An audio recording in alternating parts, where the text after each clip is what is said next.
Hey everyone. So now that we have our quiz bank kind of put together and managed, it's time to set up a new quiz. I'm going to show you how to set up the quiz from scratch, as well as then be able to go back in and edit some of the most common features. So let's start by making sure in my Moodle classroom that I have the turn editing on. Once I turn this editing on, I can go to wherever I want to add this quiz, and I'm going to add it way down at the bottom by using the Add an Activity or Resource and choosing the quiz from that. Now, when you create the quiz, it's a multi-step process. The first thing that I'm doing is simply creating the parameters for when someone could take this quiz. So I'm going to add a sample quiz here. A couple of the things that you want to think about when you're adding this quiz is, do you know when you want it to open and close? Closing the quiz is extremely important. Opening it, you can see another video where it talks about just opening and closing quizzes. Personally, I like to have the quiz set if I know it's going to open next week so that students can see the actual quiz title in the course, but they can't actually take it until that week passes. It does not show them the questions.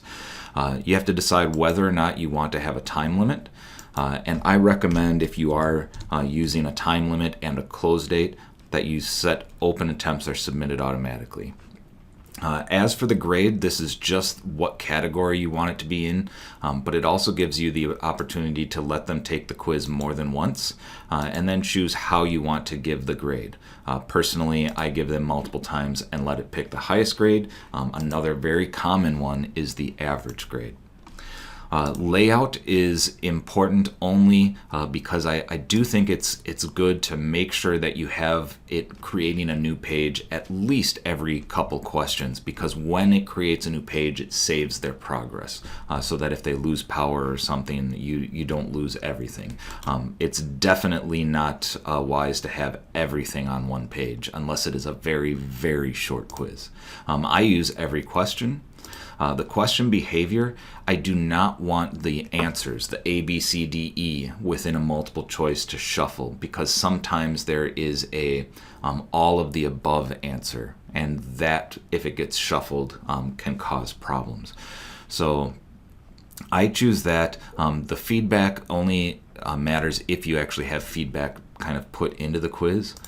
The review options really talk about whether or not they can see as they're taking the quiz, whether or not they're correct, etc., as they're going along. Right after the attempt is like up to 2 minutes after they finish the quiz. Later is as long as the quiz is still open. So this is where you could say, I'll let you see the right answers right away, but later I don't want you to see them. It's very common for people to not let anyone see whether or not their questions were correct, or specifically the right answer, until after the quiz is closed. And even then, a lot of people still don't show the right answer. They will just say, yep, this was correct, this is how many points you got. The important part, I think, in any of those cases is the points, because that gets transferred into the gradebook. There are some other things here that are a little bit more advanced. I don't usually mess around with any of these things that are down here below the review options.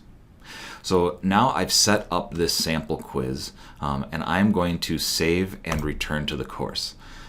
Saving and displaying would take me to the screen I'm going to show you next, but now this sample quiz is here. When I click on the sample quiz, it's going to show you that this quiz is closed on September 18th, which is today at 10:33 a.m. So it tells you if a quiz is not open yet, when it will open, etc. This quiz does not have any questions. I can either edit the quiz here, or if the quiz has already been created, there is going to be a drop-down menu that gives you the Edit Quiz option here as well. Now, when you are editing the quiz, now I'm actually adding content to this placeholder of a quiz.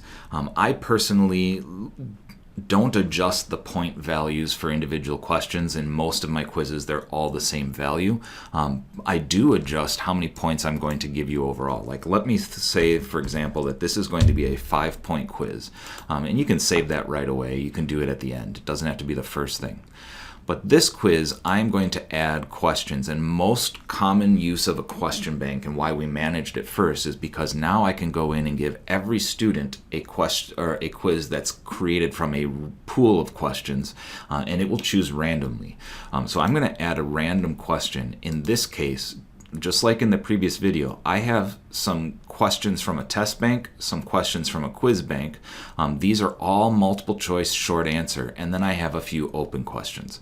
So for this quiz, I am going to say I want 5 questions from this test bank chosen randomly.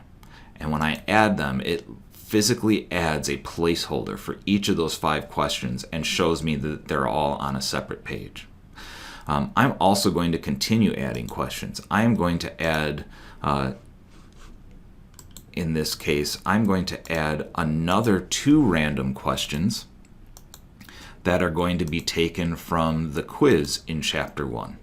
Now, you want to be careful here because in a lot of test banks, you might be asking them the same question twice. So if there's any duplication, I don't recommend doing this. But if you wanted to add questions from a separate area, you can do that. And you'll notice when I add these, here it shows you the order. Random question from test 1, the first 5. Then I have a random question from quiz 1. I can also add specific questions. So let me, instead of asking a random question, let me ask a question from the question bank.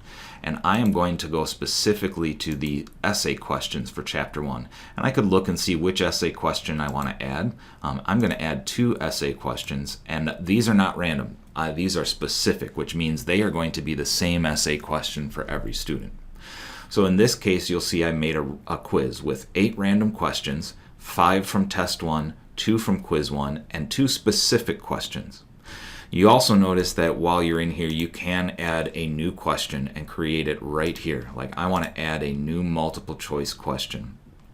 I recommend making sure that you put it in the correct category so that you can use it later.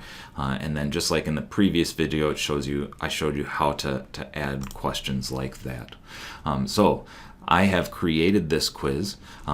Because all of the questions are worth the same amount and the quiz is worth 5 points total, each one of these questions is really worth about half a point. I don't adjust this. The only reason I adjust this is if I want to say something like, I want these essay questions to be worth 5 times what the other questions are, or 2 times or whatever. It's still a 5-point quiz. It's going to prorate all of these questions, and based on if they got them right or wrong, these ones are just weighted way more heavily than the other 8. Again, that's up to you. A lot of times I leave these all as 1 because I'm really more interested in seeing which ones they have right or wrong. When you give this quiz, remember, essay questions you're going to have to grade manually. But that is how you create the quiz. I'm going to hit the save button up here one more time. That's really just to save the points. And I am going to go back to week 16 here and take a look at this one more time. Now, when I click on the sample quiz, you'll see that the quiz has questions in there. In the drop-down menu, I can preview the quiz so that it will show me. Remember, every time I preview it, it's going to pull random questions. So you're not seeing the quiz that each student's going to get. You're just going to see a random set of questions kind of asked there. Again, I can go back in and edit the quiz. For example, if I wanted to take out questions, let's say I decided I only wanted this to be a 5-question test. I'm going to select multiple items. I'm going to get rid of one of those essay questions, one of the random questions here, and let's say 3 of the randoms. It doesn't matter which ones I take out as long as I leave the right ones, because remember, these are just placeholders. So once I have selected those ones, I'm going to delete the selected. And now I have, I took out too many. I actually have a 4-question test here. 2 questions from test 1, 1 question from quiz 1, and an essay question. Still worth 5 points. The other thing that you can do back from the actual quiz menu, other than preview it is you can use user or group overrides. This is useful if you have just one student that needs to take the quiz with different settings. For example, when I add a user override, I can search for my students. In this little drop down, you can pick which students you want. You can open and close the quiz at different times. You can give them a different time limit on the quiz, or even go through and say they get more attempts on that quiz. Useful if a person used up the 3 attempts and maybe something messed up on their 3rd attempt, you can add an extra attempt by changing that to 4 as an example. You can also require a password if you would like to enter a password, and you can do that for the normal quiz as well.